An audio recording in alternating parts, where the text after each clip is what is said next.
Welcome. Thank you for joining me for Meditation Basics. My name is Mindy Arbuckle, and I'm here to teach you today a little bit about what meditation is and some practical reasons why and how to practice. So allowing ourselves to first ask the question, what is meditation? Meditation is really allowing the mind to be focused on one point so that everything else can really release, disappear essentially.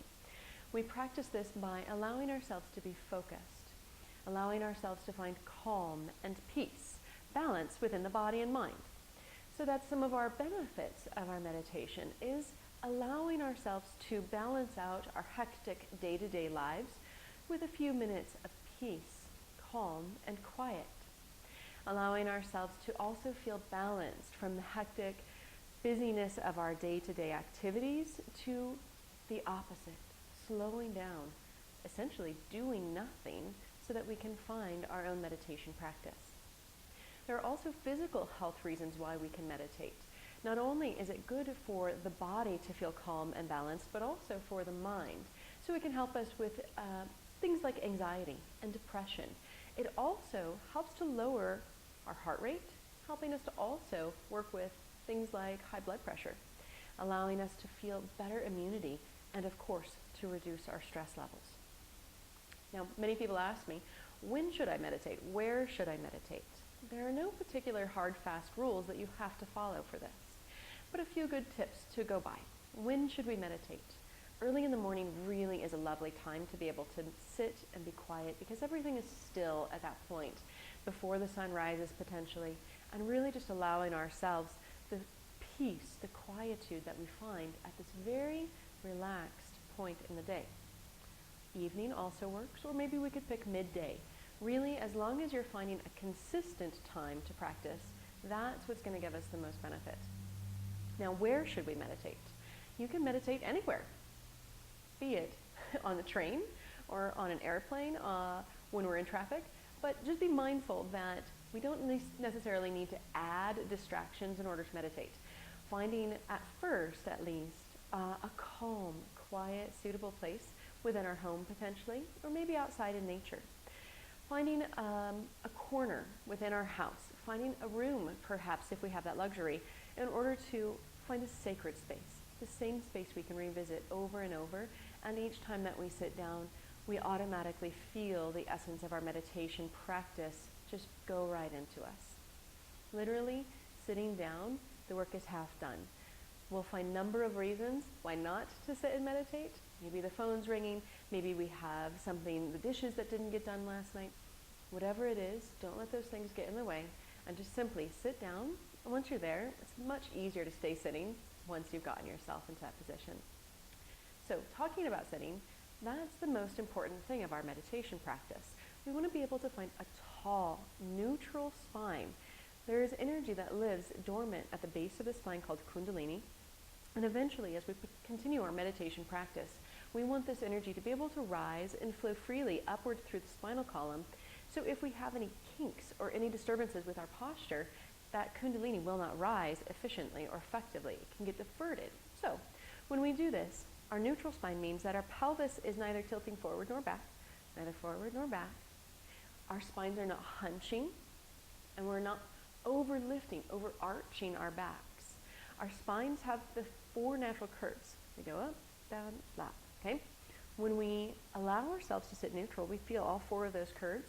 Our backs and our core centers are strong, but they're not forcefully working hard. The last thing for our spines, as we lift up through the chest, think about the heart lifting up from the center rather than just the chest lifting. We want our heads aligned with our spines.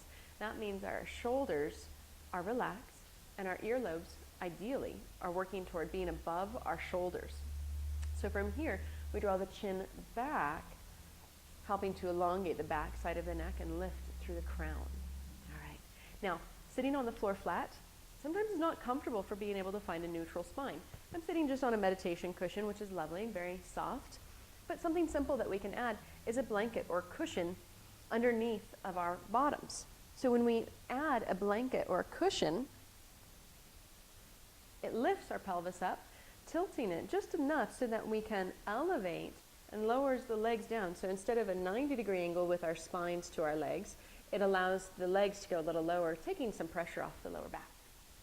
So, sitting cross-legged on the floor, on a blanket, on a cushion, all of these are great ways to be able to practice elevating the spine, finding neutrality, and helping our meditation practice.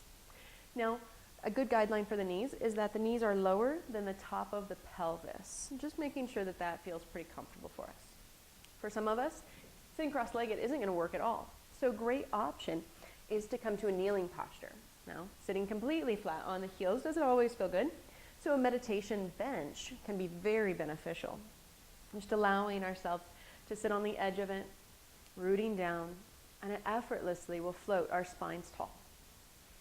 So now once we have our spines tall, we allow ourselves to find the breath. When we breathe, we want to breathe through our nostrils, in and out, and utilize a belly breath. So as we inhale, our bellies are going to expand. And as we exhale, the belly comes in. Inhaling out.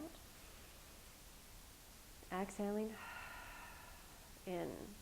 So when we're breathing with the belly, we're not actually breathing into the abdomen, but the diaphragm moves up and down, and this is a very large muscle for breathing, and it really makes our breathing efficient, calm, and deep.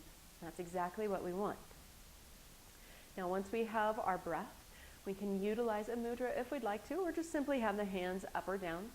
Two common mudras would be a Gyan mudra, touching the thumb and the index finger and extending the other three. Just letting the shoulders rest as we hold this meditation mudra. Or we can also use a dhyana mudra, which is a traditional meditation mudra. We place the fingers into each other and touch the thumbs, creating a nice oval sphere here. And then we allow ourselves just to breathe. The eyes can close all the way, or maybe 9/10 of the way.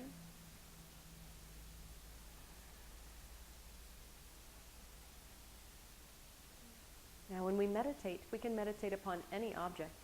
We want to bring focus to our meditations. So instead of allowing the mind to wander every which way, we begin to bring focus. And we can do this in any number of ways. We can focus on an object, such as maybe a crystal, or a picture of a loved one or a deity. Crystals are wonderful ways to meditate because they allow us to see the depth within them, and they share their energies with us. Each natural crystal will have a slightly different energy compared to the last.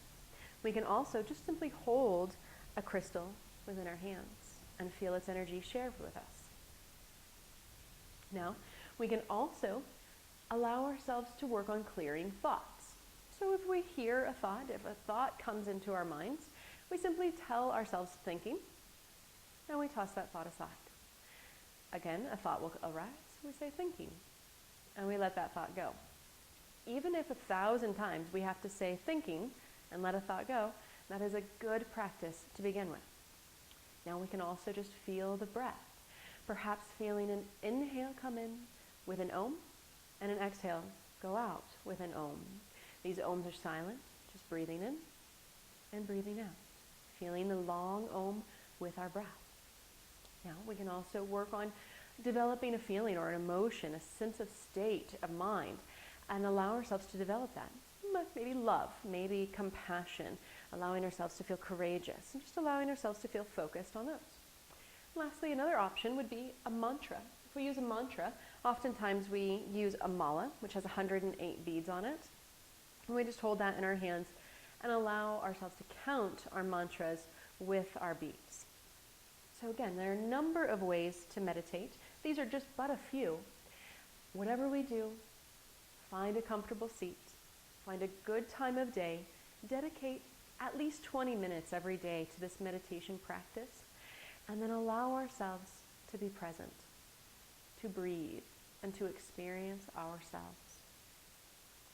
I wish you luck on this journey of meditation. If you have any questions, please always feel free to contact me. Allowing ourselves a deep inhale and breathe out. Enjoy this journey. Namaste.